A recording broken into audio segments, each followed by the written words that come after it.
Graça e paz em Jesus a todos. Estamos aqui de volta em nossa segunda parte de nossa segunda aula de epístolas paulinas e gerais. Estivemos aí analisando o livro de Gálatas, em que o apóstolo Paulo ele vem combater as doutrinas judaizantes, ele vem defender o seu apostolado e, ao mesmo tempo, trazer direcionamento doutrinário às igrejas da região da Galácia. A carta ela é totalmente cheia de conteúdo precioso para nós, as obras da carne, o fruto do Espírito e assim por diante. E nesse momento vamos estar analisando o livro de Efésios, essa carta ou epístola que o apóstolo Paulo escreveu à igreja de Éfeso, ali na Ásia Menor. O autor é Paulo. Com relação à data, cerca do ano 60 a 61 depois de Cristo. Então nós temos aqui ocasião e datação. Enquanto estava preso em Roma, Paulo ele escreveu Efésios, Filipenses, Colossenses, Filemão. Confinado e aguardando julgamento, o apóstolo escreve esta carta para ser lida por várias congregações. Efésios é provavelmente a mesma carta mencionada em Colossenses capítulo 4, versículo 16, como estando presente em Laodiceia, ao mesmo tempo em que circulava. Essa interpretação de Laodiceia, carta, de Laodiceia, com relação à carta aos Efésios, ela é uma interpretação defendida por alguns teólogos e outros não. Então nós estamos aqui passando essa questão. Com relação ao conteúdo, a mensagem pulsante de Efésios é para louvor de sua glória, ou seja, da glória de Cristo, para que Cristo seja louvado. Tudo aí com passagem bíblica. A palavra glória ocorre 8 vezes e refere-se à grande excelência de Deus, sua sabedoria e seu poder.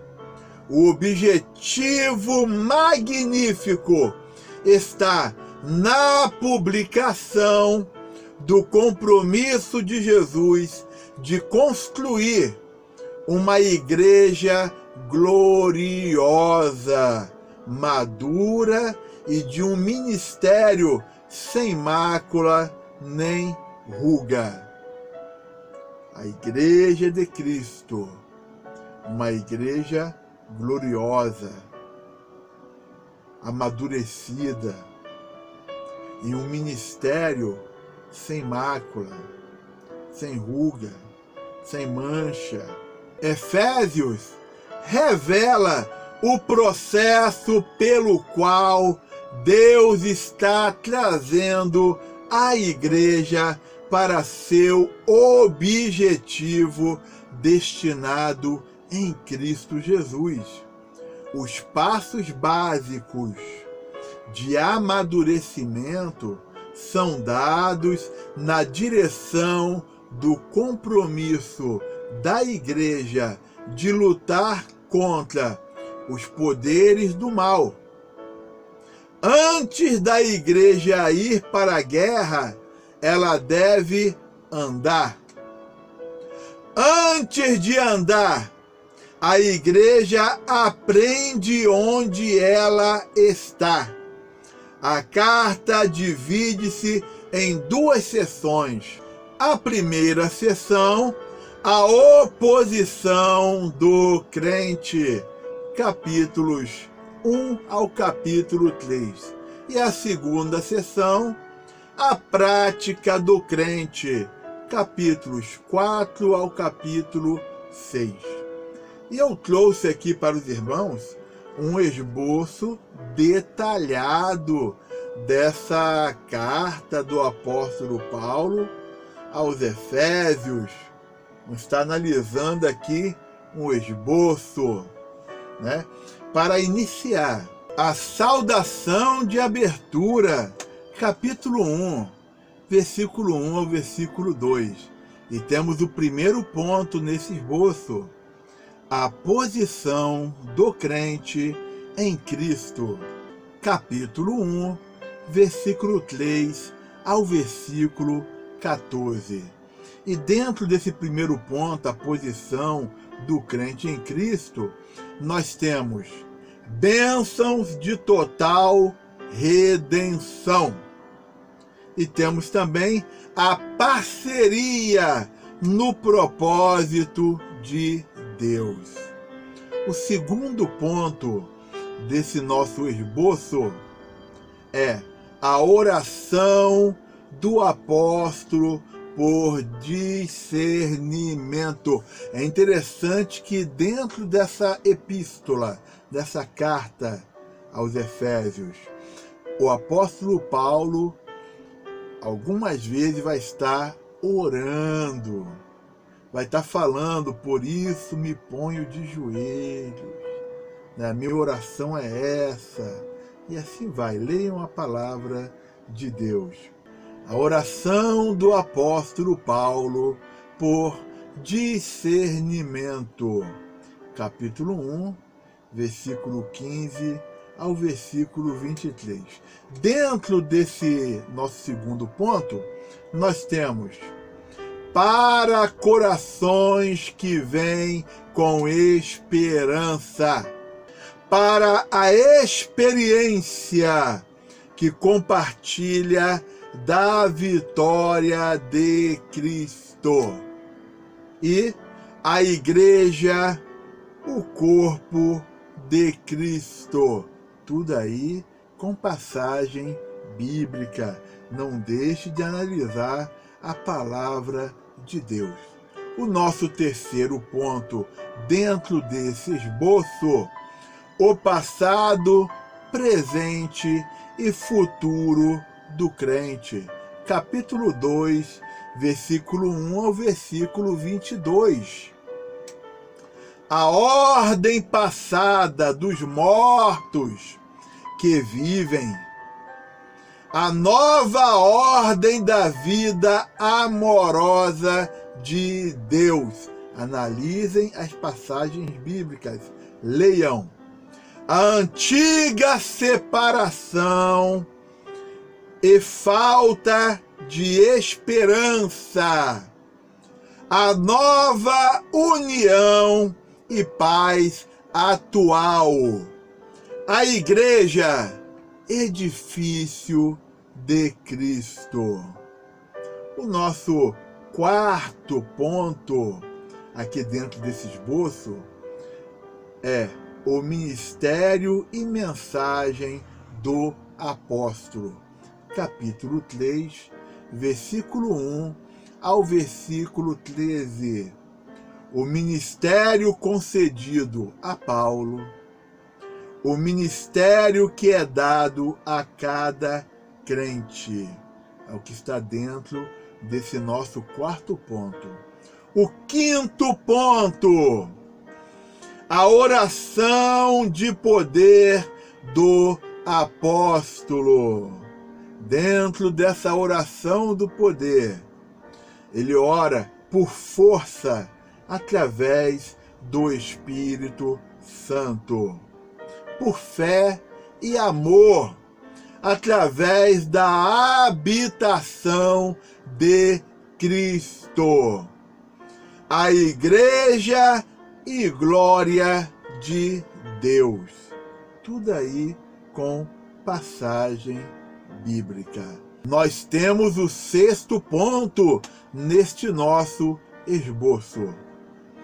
A responsabilidade do crente para alcançar a unidade com diligência, para aceitar a graça e dons com humildade, para crescer no ministério como parte do corpo de Cristo.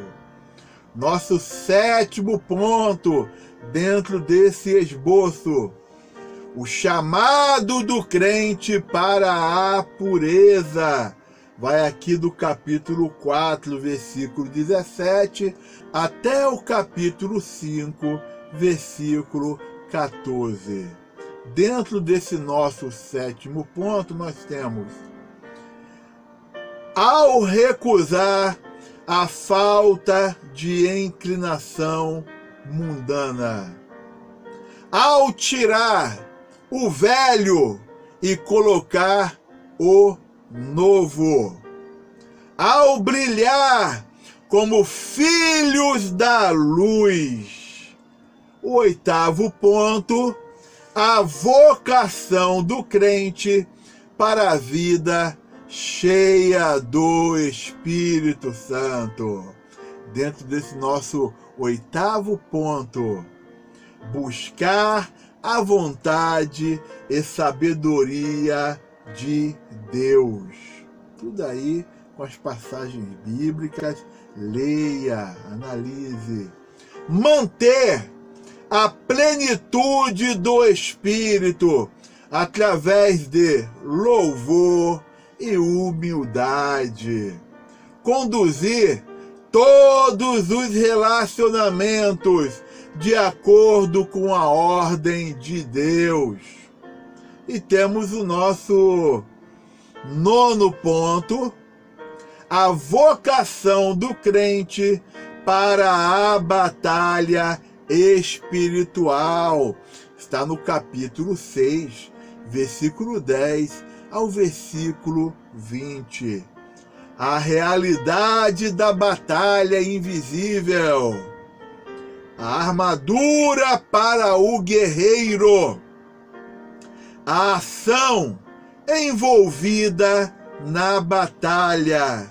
E temos observações finais. Essa carta, esse livro, essa carta aos Efésios, ela é totalmente rica em seu conteúdo.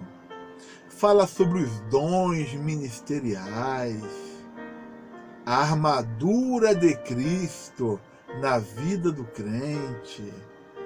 É algo que vem trazer fé, vem trazer confiança, vem trazer para nós preparo para a batalha, preparo para a vida cristã, direcionamentos. Não deixe de ler a palavra de Deus. Nós temos aqui um outro livro, o livro de Filipenses. O autor é Paulo. A data é cerca aí do ano 61 antes de Cristo. Antecedentes dessa carta aos Filipenses. Em Atos, capítulo 16, versículo 12 ao versículo 40, registra a fundação da igreja de Filipos. Paulo estabeleceu a igreja durante sua segunda viagem missionária, por volta de 51 depois de Cristo. Desde o começo, a igreja apresentava um forte zelo missionário e era constante em seu apoio ao ministério de Paulo. Está aí as passagens bíblicas. Paulo desfrutou de uma amizade mais próxima com os filipenses do que com qualquer outra igreja. Ocasião e datação.